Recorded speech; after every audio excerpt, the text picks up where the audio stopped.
Hello, Sagittarius. Welcome to your reading for the month of May. Yan natin, ano ba tong energies surrounding you this month of May. May mga posibleng paparating o pwedeng mangyari. Kung bago ka rito, Sagittarius, please don't forget to subscribe, like, or follow. Regarding personal reading services, guys, tandaan ninyo, mag-ingat kayo, may mga gumagaya po ng aking page. Yung mga nagko-clone, ninakaw yung profile pic ko, nagpapanggap na ako, kinopya yung pangalan. So, lalo na sa TikTok, hindi po ako magme-message, kaya automatic yan. Kung merong mag-direct message sa inyo doon, nag-o-offer ng kung ano-ano, nanghihingi ng donasyon, nanghihingi ng kung ano-ano, yun po yung mga scammers na kumukopya ng page ko. Kaya mag-ingat kayo doon. Follow nyo lang yung mga legit na socials ko, like yung legit na FB page ko, TikTok, Instagram, para hindi po kayo ma-scam ng mga nanggagaya. Mag-PM lang kayo doon sa aking FB page kung balak nyo mag-book or mag-inquire.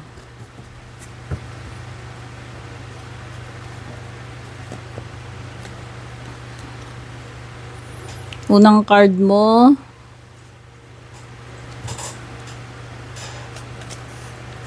second, ito,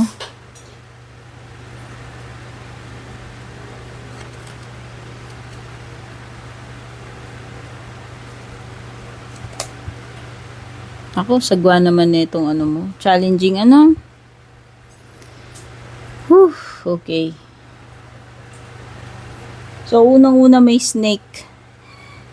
Alam naman natin yung mga ahas, hindi mapagkakatiwalaan. Yung tipo, maganda yung ipinakita mo, pero susuklian ka ng katrayduran or hindi maganda. Snake would also mean temptation. Baka itong may maraming temptations para sa inyo, Sagittarius. Halimbawa, matetempt kang mapagastos nang wala sa budget. Hindi lang naman yung temptation na yan, may kinalaman sa mga sa mga jowa-jowa pero possible din na may mga umaaligid na temptation, flirtation dyan. Ayan, yung mga traitor energy, hindi mapagkakatiwalaan energy, o yung mga tipong ipapahamak ka, ilulure ka parang, di ba gano'n naman yon? Aakitin ka para mahulog ka sa patibong, tapos ikakapahamak mo. Yan, yung mga anything na may ganyan. Okay. Ayan, merong deception. Someone may deceive you ngayong May. There is also cheating. Merong energy ng intelligence. Yung, yung pagiging tuso. Ayan, pwede ka ma-take advantage. Maano ka dito, mahulog ka sa patibong. Okay, may promise dito matutupad sa'yo this May. Kung meron mang nangako sa'yo, halimbawa may nangako sa'yo na magbabayad na this May, o may nangako sa'yo na mag-show up na siya, etc. Kung ano mang mga promises yan, whether made by you or made by someone else, possible na tutuparin ngayong month of May. There is also commitment. Ibig sabihin, pwedeng mapapasabak ka. Panibagong commitment. Yung iba, panibagong contract, panibagong relationship, or panibagong mga bayarin na naman, like hulugan. Kasi commitment anything yan, anything na parang matatali ka, kailangan mo i-commit yung sarili mo. O pwedeng new job, kasi ang new job is commitment. Syempre, pumirma ka ng contract doon, dapat tapusin mo yung kontrata mo. Basta yun, anything na may parang kasunduan, pirmahan ng kontrata, yan, mga ganyan. Pwede ring partnership yan. Ayan, commitment, partnership, kakasabi ko lang. Okay, napatingin ako. Deal, ayan, may mga dito, usapan, kasunduan, sabi ko nga, contract, cycle. Nagsisimula kayo panibagong cycle. Halimbawa, panibagong panibagong change or stage sa buhay mo, no? Next card is 3 card. This is a sign of stability, good health, family, pagiging malago, ano, nakikita ko si mayabong yung puno dito eh. So yan, card ng ano yan, good health, stability, growth, oo, growth. So meron ka, there is something to gain this May. No? Meron kang something na ma-achieve or mare-receive. It could be spiritual, it could be related sa sa growth ng iyong career, or it could be related to your family, or it could be something na related sa past. Kasi roots eh. Sabi ko nga, pwedeng related siya sa family, or kung past yung pinag-uusapan, maraming bagay na pwede. No, kung ano mang bagay yan na related sa past na pwedeng ano tawag dito, para mala 6 of cups energy, sabihin na nating may revisiting someone from the past, may ano tawag dito, may revisit you, kasi yung something from the past, hindi lang naman tao yan, pero pwede, kung merong someone from the past, relative man yan, friend, kakilala, or past person mo, na pwedeng magkaroon kayo ng encounter, no? Etong May. At yung last card mo, which is Coffin, challenging card, no? There will be an ending, kung ano man itong magtatapos para sa iyo. Pero I guess this is not a good ending. Kasi ito ay challenging card. Ayan, may loss. Possible na may mga bagay na mawawala, mag-i-end. Situations, no? Pwedeng hindi lang naman relationship tong ending na to. It could be a contract na mag-i-end, relationship, or ano ba tawag dito? Commitment, pwede rin. Maraming ibig sabihin tong ending na to, at hindi lang to nag-a-apply sa mga relationships mo sa mga tao. Pwedeng ibang bagay itong magtatapos, no? Sadness, ayan. No? So sana yung ending na yan hindi naman death, pero may sadness din kasi dito eh. Sabagay hindi lang naman yung death yan. Pwedeng meron lang something na nag-end, tapos yun ikakalungkot mo, no? Pwedeng ganun. Depression, no? Yan, illness. O mag-ingat ka talaga. Kasi itong coffee na to, maraming pwedeng, pahirap, o delikado, o problema, mabigat. Ayan, may pagbabago. Meron ditong pagbabago. Pero itong pagbabago na to is isang hindi madaling pagbabago, like dadaan ka sa process na ikaw ay mahihirapan o masasaktan, parang ganun, no?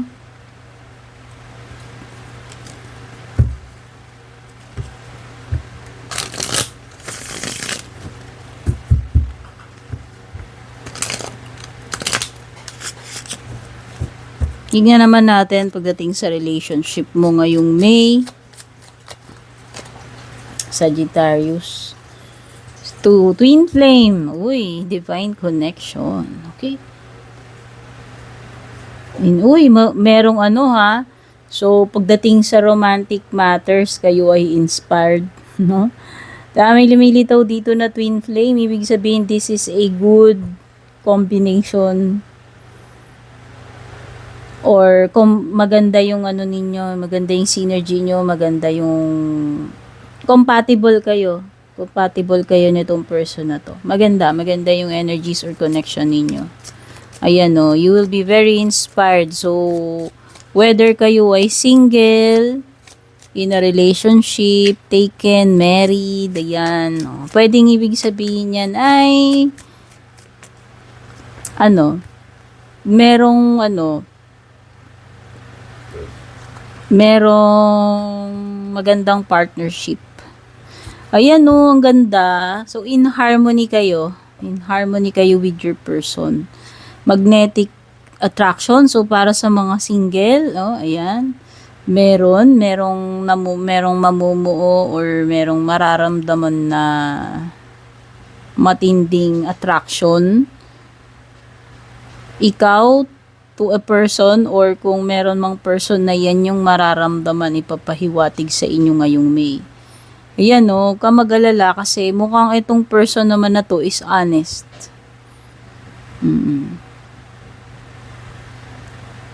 Or there will be a situation na importante yung honesty. Pwedeng ikaw na dapat prangkahin mo, magpakatotoo ka or siya or kayong dalawa sa isa't isa, no. Importante yung sasabihin yung totoo. Or pwedeng iba malalaman nyo kung ano na yung what's the real deal dito sa person na ito na involved sa inyo. Kasi lilitaw yung truth dito eh. No? Pero ang nakikita ko overall maganda yung energy pagdating sa relationship kasi you have twin flame or divine connection, inspired, no? Pwedeng kayong dalawa ay related sa music world, like pareho kayong choir member or singer, composer, etc. Banda, hindi ko alam. Pero yan, sabi ko nga, compatible kayo eh. No, ayan no, meron kayong magandang synergy, may passion and magnetic attraction. Okay? And tingnan pa natin yung iba pang energies.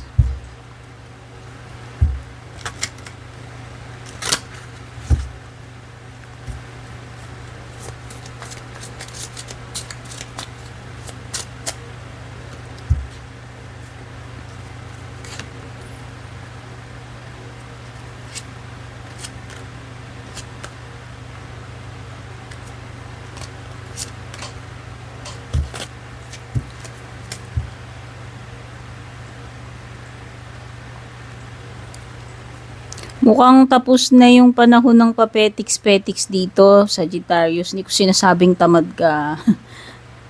Ibig sabihin yung period na stuck ka, natenga ka ng matagal, ay tapos na. Wow! So this is an indication na ikaw ay back on track ngayong May. Very active.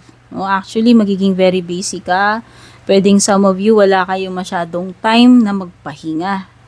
Back to work, no? So, ayan, tapos na yung mga pabaka-bakasyon, tapos na yung period na ikaw ay naging inactive, no? So, yun yung more appropriate na sabihin ko dito sa card mo. Some of you will have no time para kumbaga hindi ka mabibigyan ng luxury na ano ba tawag dito, yung ma-relax. Parang I'm sensing na there is some kind of parang mahaharas ka or mamamadali ka in terms of time ha, yung parang wala masyadong time to prepare, walang time na tumunganga, parang yung tipong nape-pressure or wala kang choice to get going, kundi to get going, no? Hindi ka makapag-pause or break pa. Ang ganun yung nafe-feel ko eh. And magiging very productive itong May ninyo. Ayan na nga, nakikita ko. Kasi yung period of inactivity tapos na eh. Andito ka ngayon sa very productive state na maraming ideas flowing and yun, nandoon yung inspiration mo, nandoon yung lakas mo. Kaya nakikita ko marami. Magbubunga ng maganda itong May para sa inyo. Yun yung nafe-feel ko, Sagittarius, no? Itong pagiging busy ninyo will lead to something na maganda na anihin mo, no? Kumbaga may rewards dito sa iyong pagiging busy, pagiging masipag, productive. Ayan, so some of you, pwedeng yung iba dito, kabuuanan ninyo na if you are pregnant, No, malapit na manganak, baby is on the way. Whether this is you na pregnant or someone in your family is pregnant, or you will give birth to something, pwedeng may uumpisahan ka, no? Pwedeng may bago kang naiisip and then uumpisahan mo yan ngayong May. No, basta you will be doing something na bago. No? At mukhang magiging maganda yung results. Yun yung nakikita ko dito. Maganda yung results. May aanihin at may aanihin ka dito sa Sagittarius. So, kumbaga, worth it. Worth it itong iyong gagawin. Itong endeavor mo. Okay, someone will be leaving. Someone will be leaving because of the 8 of Cups. Whether ikaw ito na tinatalikuran itong something or a relationship or someone, romantic yang hindi, parang may aalis di ba? Nagre-relate itong dalawang cards. May energy ng pag-alis. May energy dito ng pagwo-walk out, pagtalikod sa isang sitwasyon, sa isang connection. Career mo man yan, romantic, or anything else, no? Hindi ko alam. Pero merong energy ng dito. Pag move on, pagtalikod, ending. Parang nakikita ko dito, parang magsisimula ng panibago sa iba, sa ibang lugar, sa ibang person, kung relationship man yan. No? Kumbaga, decided na natalikuran na ito, tapusin na, or move on, no? Yung ganun. Oops, you have the Tower, of course. Common na sa atin yung Tower dati, takot na takot ako dyan. Kasi sabi ko, naku, ayan na naman yung mga unexpected. So, ayan, ito na yung unexpected. Ang problema dito, Sagittarius, mukhang hindi ka prepared dito sa unexpected na darating. Pwedeng darating yan, may mangyayari na unexpected, pero parang you will refuse to accept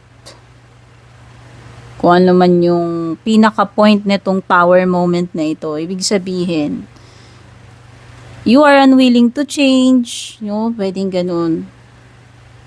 Na darating yung Tower moment na yan, pero parang instead na i-embrace mo yan, instead na maging humble ka or maging wise ka na tanggapin yung lesson yan, yung dapat baguhin is magiging stubborn ka, unwilling to change, no? Tignan na natin closing messages mo.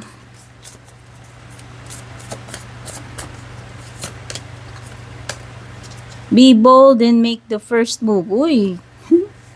Oh, ikaw daw, ikaw. Sa'yo dapat manggaling ang inisyatiba. Sa'yo dapat manggaling yung first move. Ano man yung pinag-uusapan dito, Sagittarius, romantic man yan, hindi. No? Kumbaga, ikaw yung ikaw yung unang, kumbaga, ikaw yung magi-spark, ikaw yung starter pack. Okay, pwedeng may Taurus, Taurus or Libra energy dito. What do you need to release? Ayan, the Tower. The Tower here is talking about ano ba yung dapat mo nang i-let go. It seems na ayaw mo. Ayan, ninanag ka nitong dalawang cards na ito. Kasi dito lumilitaw, di ba sabi ko nga pwedeng in denial ka, ayaw mong tanggapin or ayaw mong ayaw mo yung pagbabago na dala-dala nitong Tower na to. Pero yan, ano ba daw dapat ba yung i-release mo? At yun yung dapat mong i-release na. Dalawang cards yung sa'yo dyan, nagsisermon. Adjustments are required. Diba? Tanggapin mo na tong changes na to, na dala-dala ng Tower. Whether you like it or not, this Tower is a sign na there's something na kailangan na talagang baguhin. Ayan, I-release mo ning dapat mong i-release, tanggapin yung dapat tanggapin dito na pagbabago. Adjustments are required. Gawin mo yung dapat mong gawin. Kung anong mga adjustments yan, yung mga dapat mong baguhin, ayusin sa buhay mo, sa situation mo. Take care and God bless, Sagittarius.